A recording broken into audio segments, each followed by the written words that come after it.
Welcome to Thank God It's a Story Saturday, a weekly video series where I share stories with you that you can use to make your messages connect. Today's story is from this book called The Hidden Figures. Many of you may know about this story because there's also a brilliant, famous movie called The Hidden Figures, which was inspired by this book. The story is about three African American women who were responsible or contributed in a large way towards putting America's greatest astronaut, John Glenn, in the orbit.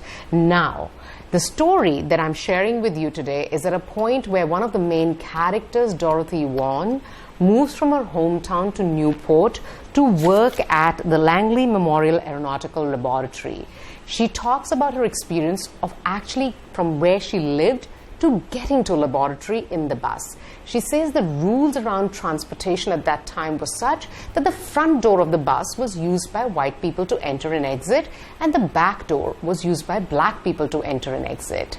And there was a colored line in the middle of the bus that divided the bus into two sections. The front section was for the white people, the back section was for the black people. And sometimes when the front section, the white people section, was really full, the black people had to get up and give seats for white people.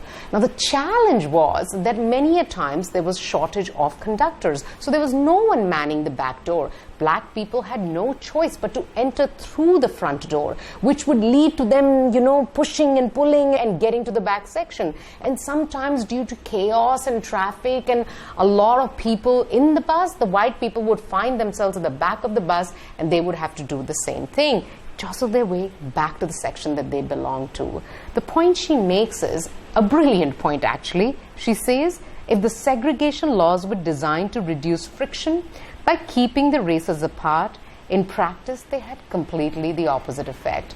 This story also reminded me of a story that I told earlier last year of Dr. Hans Rosling, where they suspected that there was a disease and they closed the city and the effect it had. I'm going to put that story in the comment section for you to watch, but I want you to think about what are the rules and guidelines and laws we come up with which then lead to a place where they actually have completely the opposite effect. Stay storied. I'll see you here next Saturday with another story.